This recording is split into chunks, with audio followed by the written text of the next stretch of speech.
Okay, so what is a micro format? Micro format is a very important aspect. It's a small pattern of HTML markup, and it attributes to represent some common block of information. The common block of information could be like a person's information, personal information, or it could be related to some news articles. So it will have a certain pattern of information that we can take. It can be like the qualifications of people. Okay, if it is a recruitment related thing, or it can be their experiences. So there is a certain pattern of the information. So that is called as a micro format, and it would be about like people, events, news stories, so that the information in them can be extracted and indexed by the software agents. So where it would be useful, suppose if you have this particular information as a micro format, we can easily devise some software agents, and using the indexing, it will extract the required information. We have one example here. This particular micro format information, it is called H news. So it will be formatted in a standard way, so that every news articles or the news information can be put in a H news pattern, so that when we are reading this, we can easily index and get the required information. This is another example, H card. Okay, this is a format information, and this H card and this H news, these are extracted at the server. So website aggregating all the H news information from different websites. So server, we will have some processes that will run, and it will extract all the news. And similarly, we will have some other process that will aggregate all the information about the people. So H card. So H card is a it's similar to the visiting card. Whatever the personal information that can be extracted. So that uh, is about the micro formats. That completes half of the second module, and we will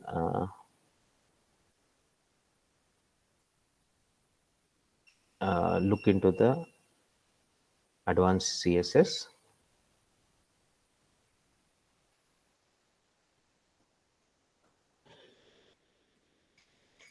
Okay. In case of advanced CSS, we'll understand about the different flows that we have, how we can alter this flow. First one is a normal flow. What is a normal flow? It refers here how the browser will normally display block level elements and inline elements from left to right, and from top to bottom. So there are two types of elements. One is called as a block level elements, and one is a inline elements. And the browser has a way to display either from left to right or from top to bottom. So how each of these are treated? First is a block elements are each contained on their own line. Whenever browser is displaying any kind of a block level elements, it will be contained in its own line, own separate line. For example, if you are using the paragraph or the division,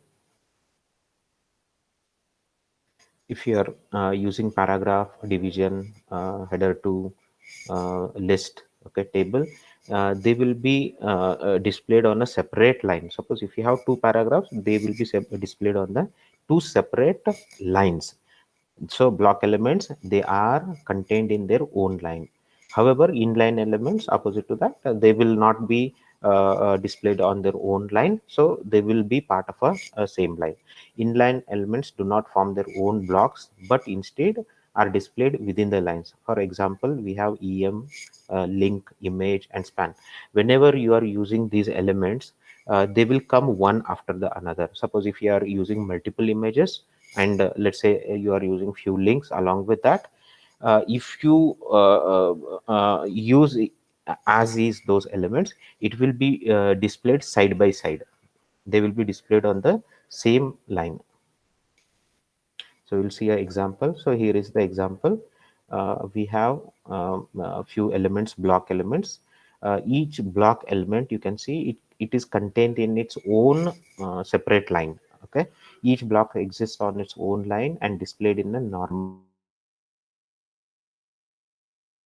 top to bottom. So whenever it is block item, the browser will display them from top to bottom. So block the complete by default, what the block will do is it will take the complete width. If you whatever the width the browser has, it will use the complete width.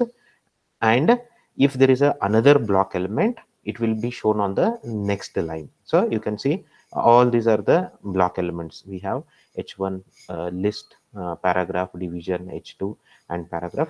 All are displayed on their own line and from top to bottom. And each of those block will take the complete length. And if you, let's say, resize the window, whatever the resize happens, it will take that particular width. Whatever the resized width we get, it will take that particular width. By default, each block element fills up the entire width of its parent. Okay, so right now here it is contained within the body.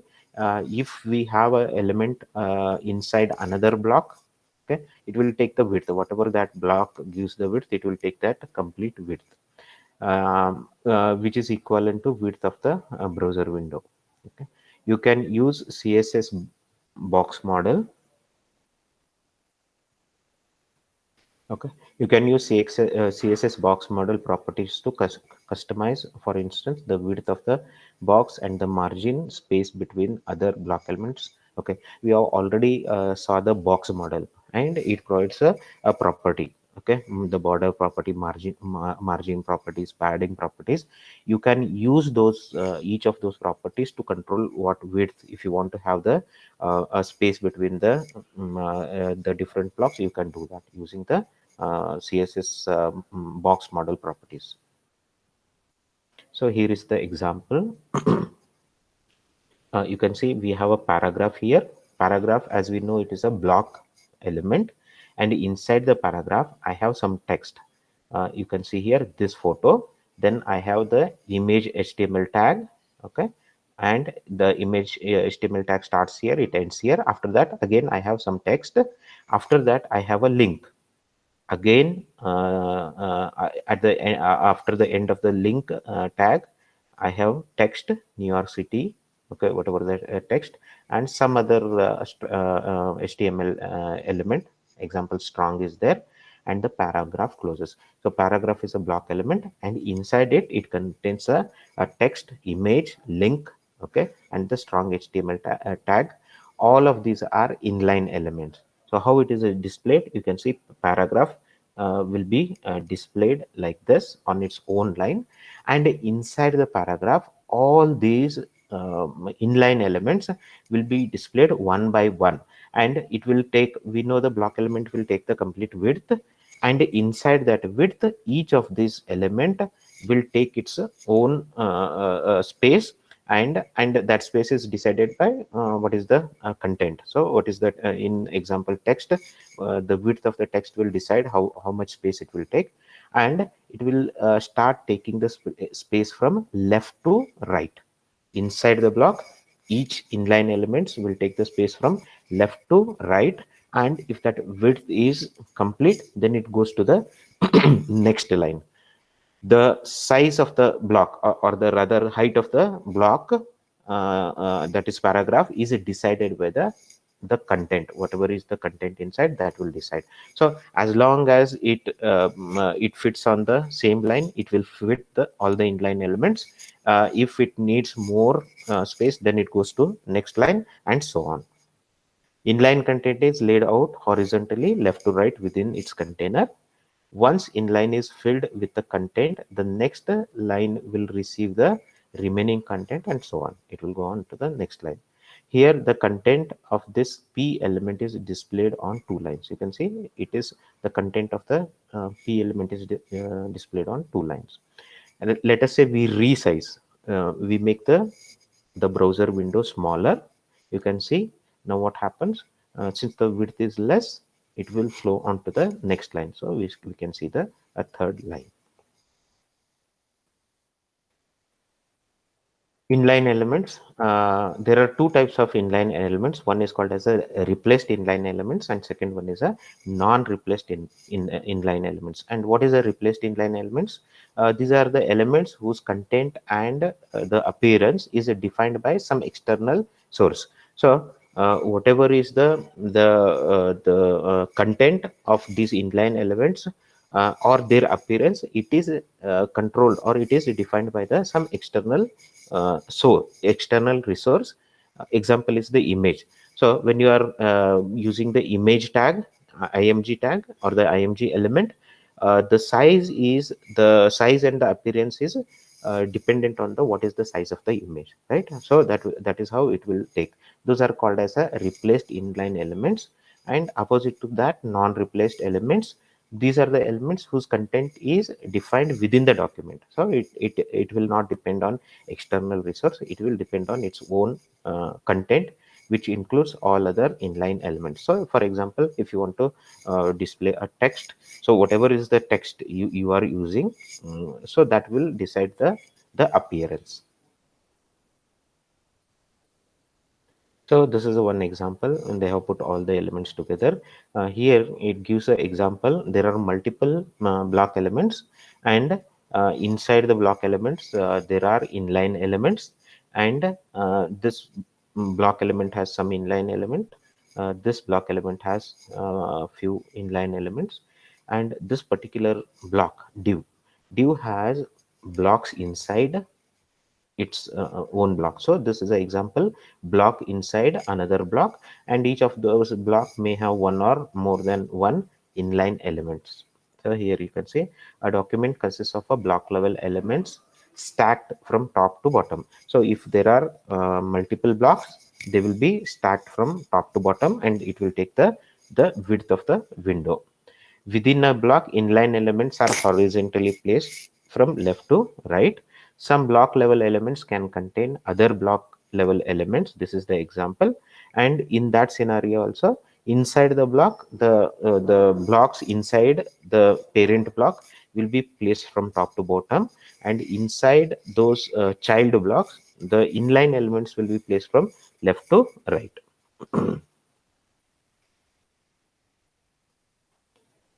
Okay. So, is it possible to change how whether the element is a block element or a inline element? That is possible. There is a property called a display, CSS display property. Using that CSS display property, we can change a block element to a inline element, or inline element to a block element. Here is the example. We have a span, and span is example of an inline element.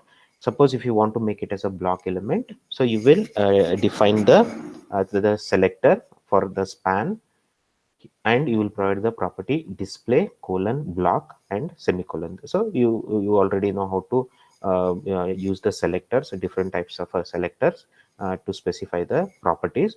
Display block. Now what will happen in that particular HTML document? All the spans will behave like a block elements, means they will be displayed on their own line. And li is a list item, and we know that it's a block item. It is displayed on its own line, but this is by default it is a block element. Using the display property, we are making it as an inline element. So these two rules will make all the span elements behave like a block elements, and all li elements like a inline.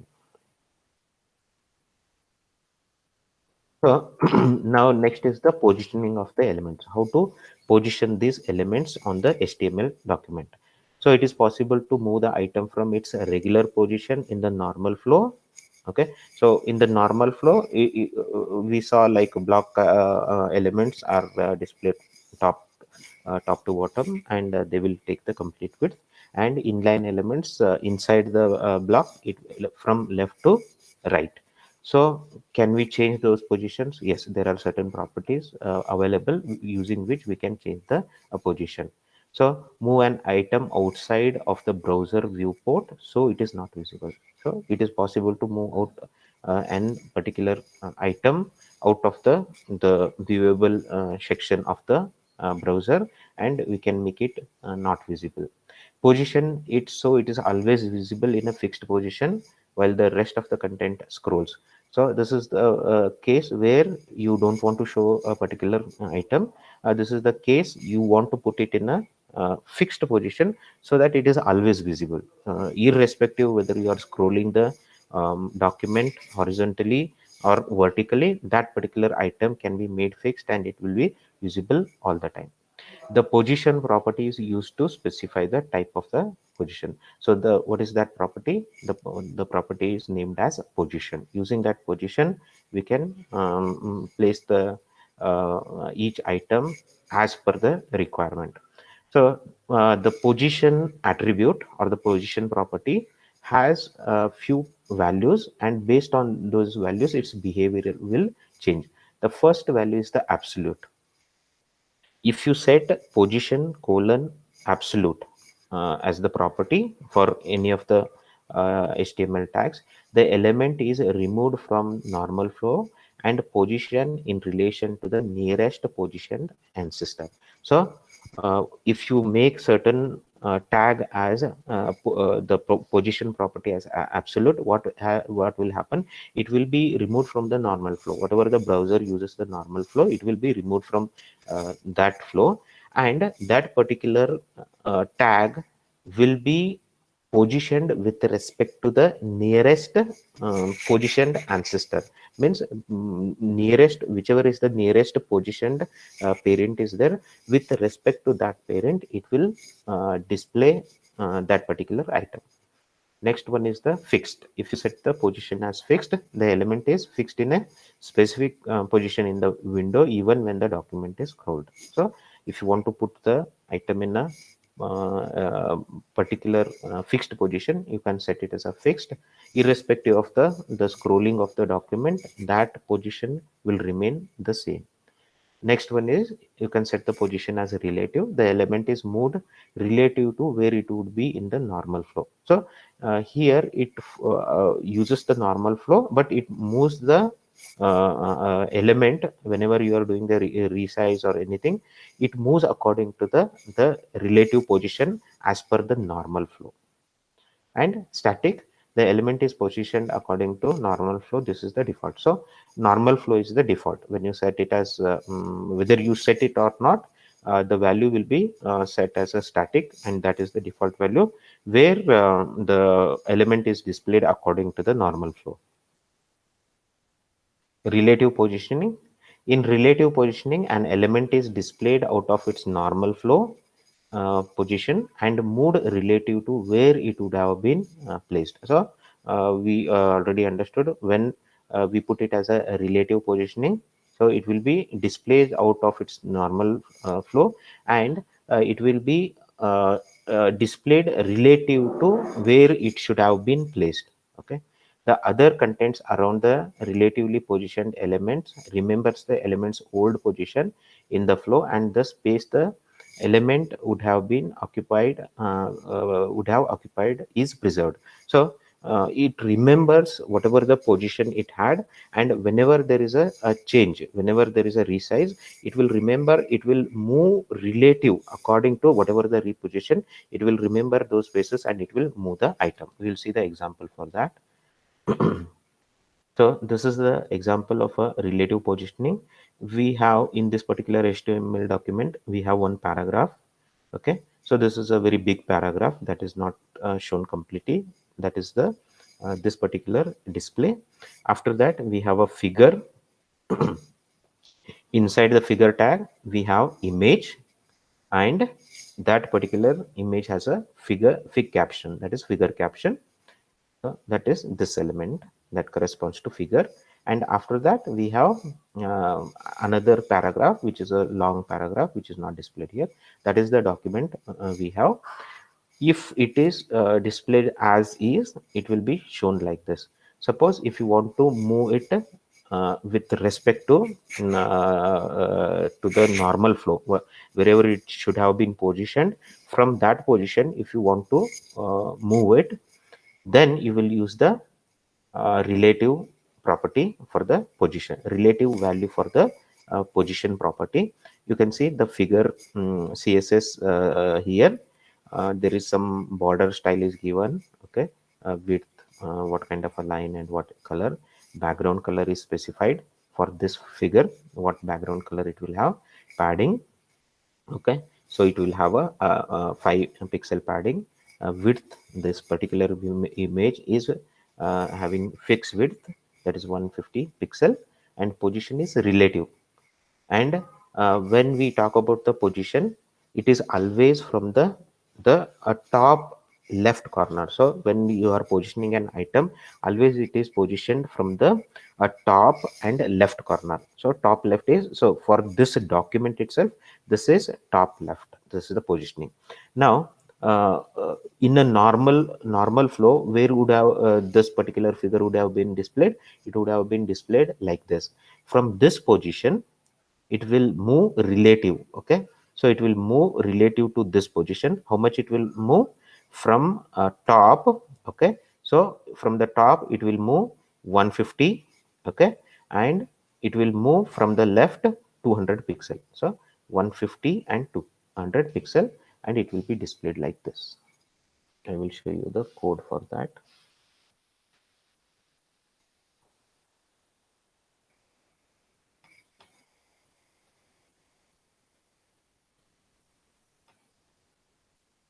So this is the similar example.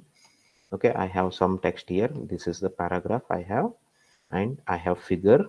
Inside the figure I have image and fig caption, and after this I have another paragraph, and everything is inside the body. And I have specified here a float as left. Okay, this is examples. This is an example of float. We'll see the float later. This is relative position.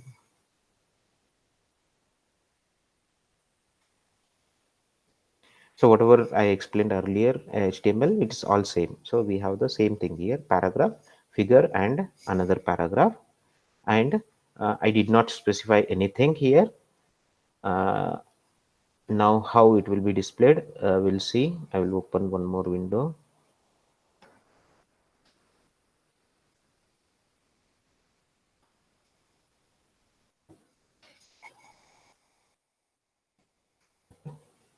And this is the relative position. This is how it will look like. So I did not specify any position property here. There is no position property assigned. This is by default. So it will use the normal flow. This is how the document will look like. Now I make changes to this particular HTML. I have created one more. Just I will add the property, the position property. You can see rest of the document is same, only this part is added. Okay, this particular style is added here. You can see I have specified some background and background color, border and background color, padding, width is specified, and the position is relative, and it is 150 pixel and 200 pixel from the normal view. I will load this particular HTML. I will take one more tab here.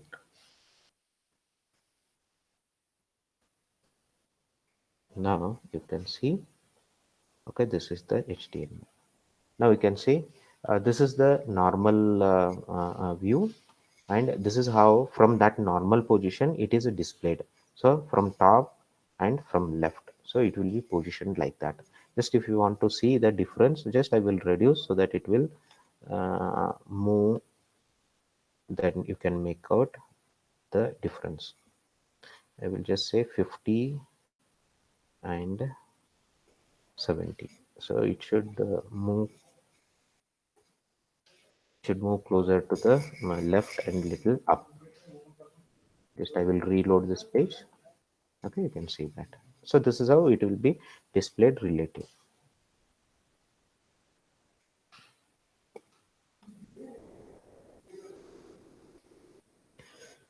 Next is absolute positioning. What is absolute positioning? When element is positioned absolutely, it is removed completely from the normal flow.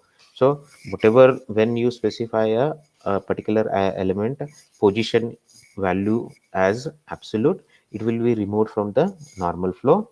Unlike the relative positioning, space is not left for the moved element as it is no longer in the normal flow. Absolute positioning can get confusing. So we'll see the example. This is the example. This is the normal flow. Same example, paragraph, figure, and paragraph. This is how it is displayed. When we say the absolute, okay, when position is said absolute, what it will do, because it is removed from the normal flow, okay, it is no more in the normal flow. So whichever is the positioned ancestor, in this case it is a body. So body is like the position is here. So from that particular position, it will position this image. So from here, from top 150 pixel, and from left 200 pixel, that is where this particular image will be placed. I will show you one example for that. This is the absolute position.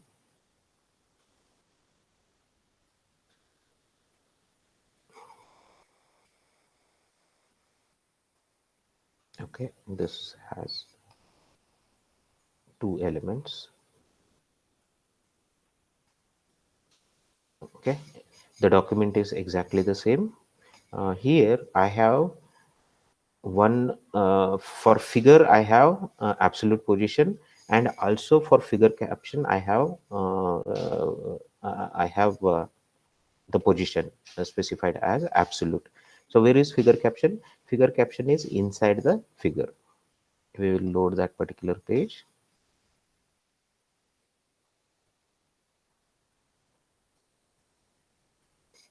Okay, now you can see it is positioned from here. Okay, and figure caption, it is positioned with respect to this particular figure, because it is relative to this one. That is how it will be shown.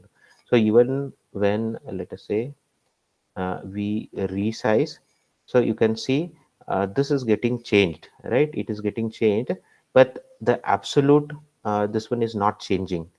Its position will not change because it is with respect to the in this particular case with respect to the body, and whatever you are seeing, this caption is with respect to this figure. Its position is with respect to this figure.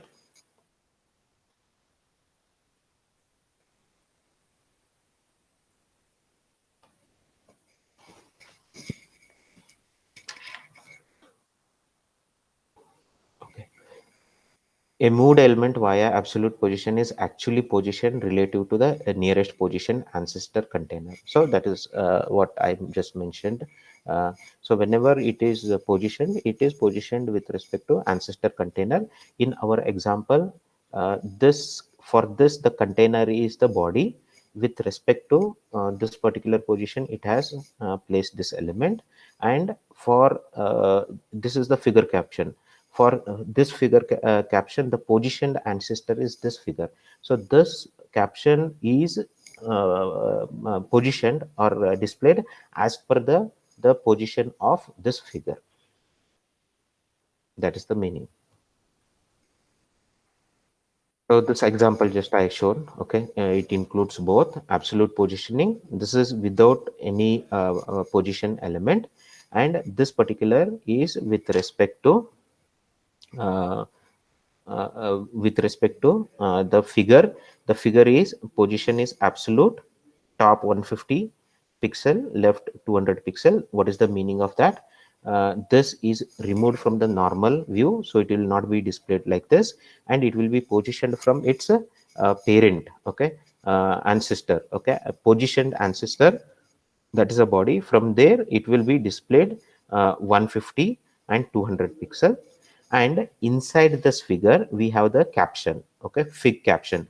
Even for the fig caption, we specified the position property as absolute, and we have given the 150 pixel and 200 pixel. So this particular, so you can see here, this is the figure caption. that will be displayed from with respect to this figure, 150 pixel and 200 pixel. That's how absolute positioning works. Z index. So, what is a Z index? When overlapping elements, items closest to the viewer and thus on the top have the larger Z index. So, whenever we have overlapping items, whichever is the closer to the viewer, okay, whichever is closer to the viewer, that will have a higher value of the Z index. Only positioned elements will make use of their Z index. So in case of only positioned elements, we will have the it will make use of the Z index.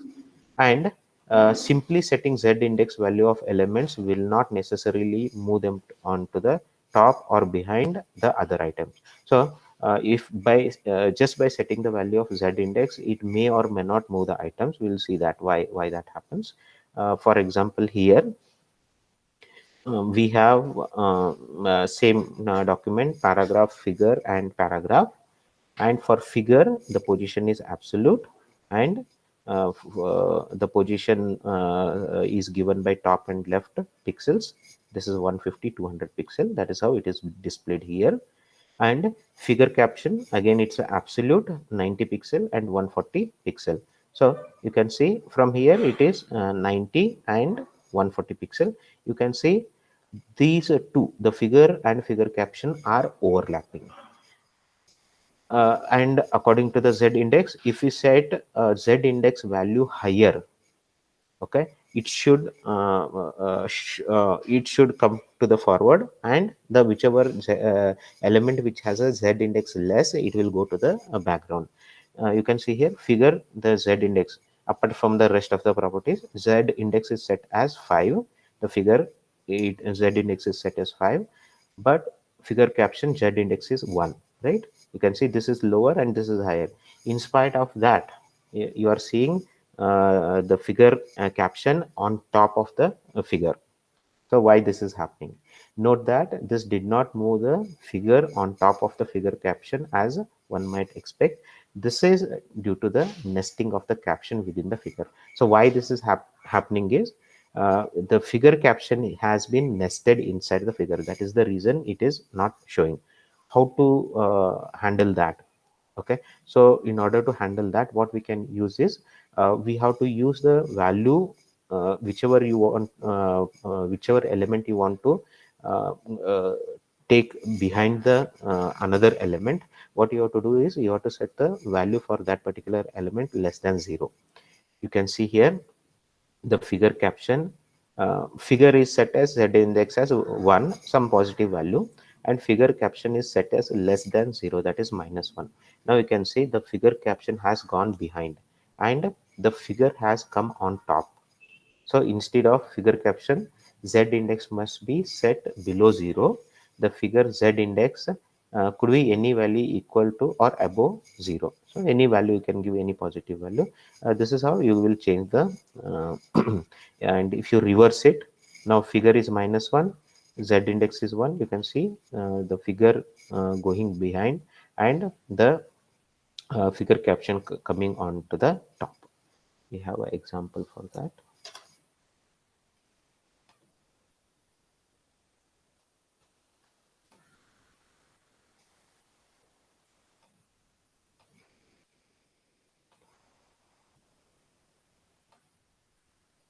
Okay, so you can see here the you can see the caption is behind the figure. Okay, I have added few background properties. Don't worry about this, just I have added the background property for the figure. That is how it is looking like that. Okay, just to make you to show the container, in which container the particular image is there. That is why I have used that one. Now you can see here for figure, Z index is set as 1, and for figure caption, the value is set as z index minus 1. So you can see the position is different here, 100 and 300 with respect to this image. My image I have adjusted. You need not be using the same position as given in the book. So according to your image, whatever the image you are using, you can change those properties. Now that is why, because figure caption is minus 1, figure caption is minus 1, it is behind. Let us say I will make this as positive and I will make this as negative. Figure is now negative or minus 1 and figure caption is plus 1. I will reload this page. Okay, you can see that now the central part has come on top of the figure. So using this, you can move this particular thing anywhere on this image, so it gives an impression that this particular caption is on top of the figure.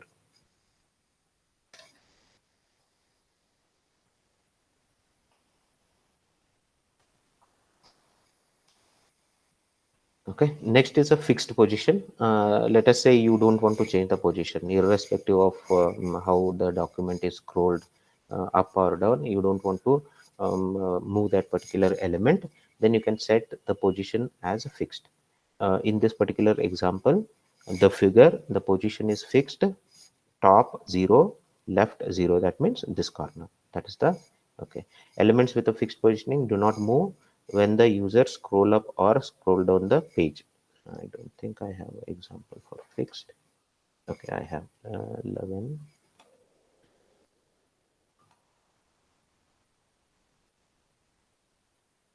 So rest of the document is same. There is no change, and I have set the position as fixed here. I will load that particular HTML 11 underscore fixed. Okay, now this particular image is fixed in this position. So right now there is I cannot scroll it.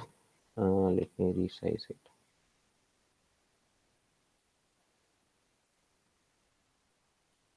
Okay, so I got a very little okay, all right. So my text is little bit less, or I can add some text here so that you can see. I will copy and paste the same thing.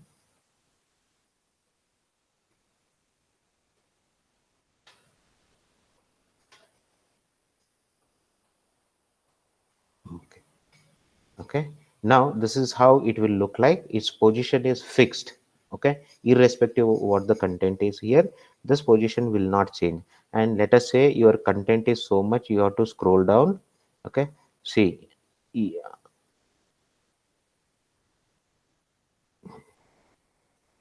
okay, when I'm scrolling up or down, you can see this position is not changing. You wanted to have it on the fixed position. Let us say you want to have it here 0 0. Just will make it as 0 0. This is 0 and this is 0. I will save it. We will reload. Okay. There are certain padding and things are used. Okay, don't worry about that. There is a padding, that is why it is showing there. Irrespective what I do with this document, let us say I'm scrolling now, the position of the image will not change. Okay, it is fixed.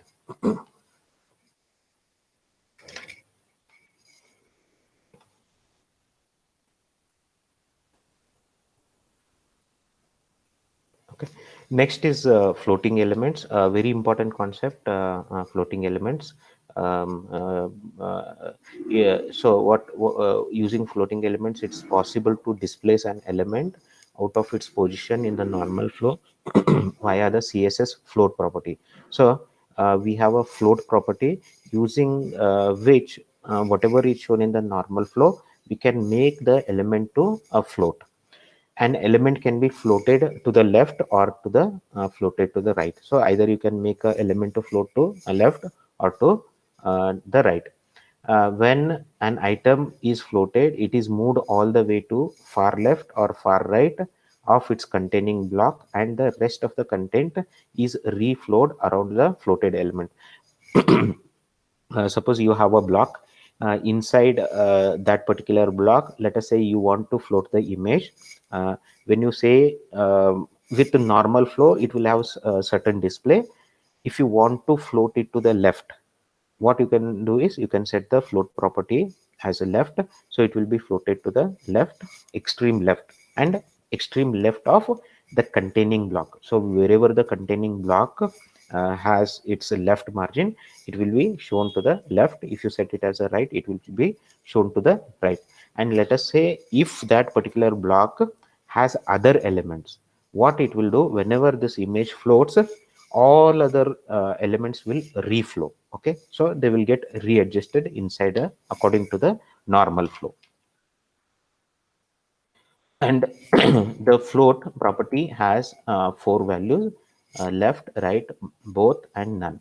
So if it is left, the left hand edge of the element cannot be adjacent to another element. So if you set it as a left, it cannot be adjacent to anything on the left. Similarly, right hand edge of the element cannot be adjacent to any another element. If you set it as both, both left and right side of the element cannot be adjacent to another element. And last one is none. The element can be adjacent to any other element. So this is the example. We have a header. Okay, after that we have one paragraph, then we have figure, and after that we have the paragraph, and the property is set here. And what is the property set?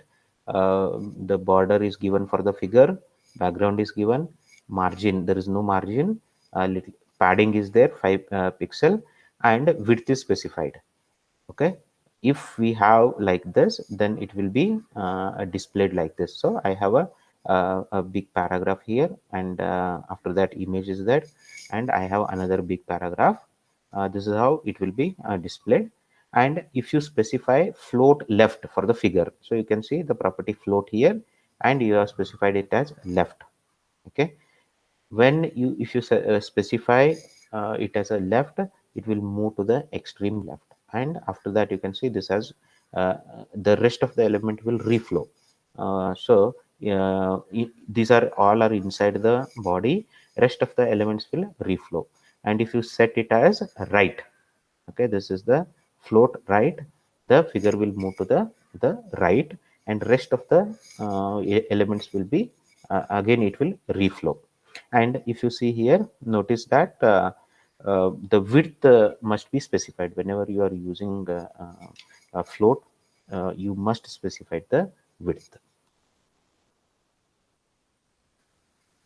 Notice that a floated block level element must have a width specified. So that is a must. Whenever you want to float, you must have the width property set. If you do not, then the width will be set to auto, which will mean implicitly fills the entire width of the containing block, and there thus will be no room available to flow content around the floated item. So whenever you are using float property, you must use the width. Okay, you must specify the width. If you don't specify the width, what it will happen, it will take the auto. Okay, so and what is the auto or the default? It will take the complete width, so there will not be any room left for the other elements to reflow. Floating with a container, we'll see that. We'll see the example first. So float.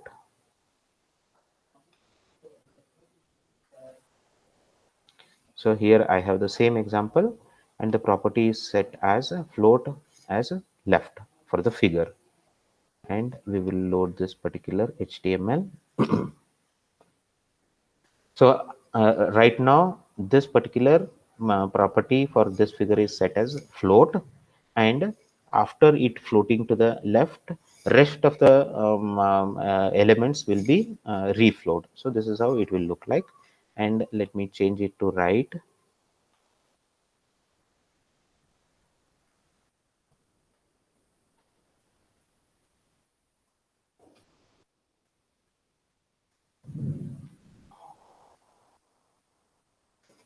And I will reload. You can see now this is positioned to this side, left side, and this image got to the right. Okay, that is how you can set the float. Now, whenever the float is happening for any element, it will flow inside the container. Okay, it's whatever the container the parent has, it will float in that particular container. It should be reiterated that floated items move to the left or right of its container, also called as containing block. So whichever block contains that, in our example the figure is inside the body, so it will float in that body container. So here is another example. Float within a container. We have article here. Okay, article is the container. Now body is not the container. Article is the container. Inside article, I have H1 paragraph, figure, another paragraph, and one more paragraph. All these are siblings. So this figure is contained inside the article. That is how this figure, particular figure will move inside the article container, whichever is the article container. And for the article container, they have set the some background color. Okay, and margin is set. So this margin, you can see, this is the margin for the article container, and this is padding. Okay, this is the padding that is given. And inside the paragraph also having some margin. You can see this paragraph margin. And for figure, we have the property as a left, and also there is a margin. So margin is this red one. You can see the red one. This is the margin, and it has floated to the left inside this article container. Correct. So this is how you can see it. And one more thing you have to notice is, we know, like whenever there is a padding between two block items, that is a vertical, then collapsing will happen. So but if you can see for this particular floated element, the margin did not collapse. So you can see this particular margin will not collapse. I will show you an example.